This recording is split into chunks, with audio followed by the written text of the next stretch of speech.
یہ پانی پتی کہتے ہیں، پانی پتی اصل میں اس کی نسبت بہت مطلب لمبی چوڑی ہے۔ یہ پانی پت دہلی کے مضافات میں سے ایک علاقہ ہے۔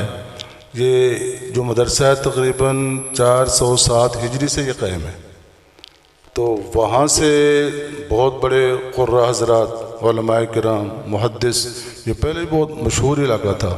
وہاں سے ہوتے ہوئے ہمارے پانی پت کی جو لہجہ ہے نا جی، سن 1210 ہجری میں قاری مصلح الدین عباسی رحمۃ اللہ علیہ انہوں نے مدینہ منورہ کا سفر کیا۔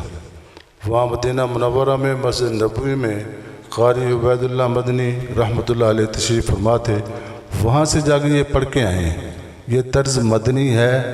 پانی پتی کو اپنی مطلب من گھڑت مطلب یہ نہیں بھی یہ پانی پتی ہیں، مطلب یہ صرف پانی پتی ہیں، تو یہ وہاں سے سیکھ کر آ کر دوبارہ 1210 میں پانی پت میں آ کے انہوں نے اس لہجے پہ محنت کی ہے۔ وہاں سے ہوتے مطلب پہ نا جی یہ قاری رحیم بخش صاحب رحمۃ اللہ علیہ، قاری جو اکاڑے میں قاری محی الاسلام صاحب عثمانی رحمۃ اللہ علیہ، پھر ان کے شاگرد ہیں قاری فتح محمد صاحب رحمۃ اللہ علیہ، ان کے شاگرد ہیں قاری رحیم بخش صاحب رحمۃ اللہ علیہ، اب آخر میں تھے قاری طاہر رحیمی رحمۃ اللہ علیہ۔ تو قاری طاہر صاحب رحیمی رحمۃ اللہ علیہ بھی یہ فن قرات کے امام تھے۔ عالم اسلام میں ان سے بڑا کوئی امام نہیں تھا۔ تو حرم کے ائمہ کرام اکثر ان کے شاگردوں میں سے ہیں، جس میں نمایاں طور پر حذیفی صاحب دامت برکاتہم العالیہ زندہ ہیں، انہوں نے مشق بھی کی ہوئی ہے، سنایا بھی ہوا ہے، اور ان کی برکت سے حضرت قاری طاہر رحیمی صاحب کی جو قبر مبارک ہے وہ حضرت فاطمہ رضی اللہ تعالیٰ عنہا کے پیروں میں ہے۔ تو یہ ایک سلسلہ چلا ہے قاری طاہر صاحب سے لے کے قاری رحیم بخش صاحب سے لے کے یہ جو ہم جن کی روایت پڑھتے ہیں نا، یہ حفص ان کے امام ہیں عاصم کوفی رحمۃ اللہ علیہ، آگے یہ حفص ہیں، ان کے ساتھ شعبہ ہیں۔ یہ عاصم کوفی سے ملتے ہماری نسبت جو ہے حضرت عثمان بن عفان رضی اللہ تعالیٰ عنہ سے ملتی ہے، ان کی آپ صلی اللہ علیہ وسلم سے ملتی ہے۔ درمیان میں واسطے تقریباً میرے خیال 34 یا 35 ہیں۔ تو یہ پانی پت اس لیے کہتے ہیں کہ یہ لوگ پانی پت سے آ کر یہاں انہوں نے قرآن کی خدمت کی ہے، وگرنہ پانی پتیوں سے چنیوٹ، بھیرا، پنڈ دادن خان، پننوال، جہلم، یہ سارا پانی پتیوں کا ہے۔ وہاں اگر کوئی چلا رہا ہو حل کہ یہ پانی پتی ہے تو آپ کہیں گے بہت بڑا قاری ہے۔ تو یہ پانی پت سے لوگ آئے ہوئے ہیں، اور باقی جتنے ہیں نا یہ ہمارے قرآن کی خدمت کر رہے ہیں، کوئی مصر سے نہیں آیا ہوا ہے۔ ہم یہ مطلب بھی طرز اتارے ہیں، لہجہ ہے، تو یہ باقاعدہ طور پہ یہ حضرات پانی پت سے آئے ہیں۔ یہ قاری محی الاسلام صاحب بھی پانی پت سے آئے ہیں، قاری فتح محمد صاحب رحمۃ اللہ علیہ بھی پانی پت سے پڑھے ہیں، حضرت قاری رحیم بخش صاحب رحمۃ اللہ علیہ بھی پانی پت سے پڑھے ہیں۔ یہ 4 سال کی عمر میں ان کی والدہ نے ان کو قاری فتح محمد صاحب کے بعد داخل کروایا تھا۔ 8 سال کی عمر میں انہوں نے حفظ کیا۔ 8 سال کے بعد یومیہ اپنے استاد کو یہ قرآن سنایا کرتے تھے، اور کہتے ہیں بھی میں صبح اس فارغ ہونے کے بعد درس نظامی میں داخلہ لیا، اور تقریباً فجر سے پہلے میں 10-12 پارے پڑھ لیتا تھا مسجد کے صحن میں بیٹھ کے۔ اور انہوں نے پھر پاکستان بننے سے پہلے یہ حضرت مولانا محمد علی جلندی رحمۃ اللہ علیہ ان کو نا جی بلوایا، آئے تھے یہ زبان کے لیے۔ حضرت جلندی رحمۃ اللہ علیہ کی ملاقات ہو گئی، انہوں نے کہا جی آپ مسجد سراجہ میں آ جائیں۔ تو اس کے بعد خیر المدارس کا قیام ہوا، تو حضرت مولانا خیر المدارس رحمۃ اللہ علیہ نے کہا جی آپ کی مسجد میں تو اور بھی کوئی قاری آ جائے گا تو ان کو ہمیں دے دیں۔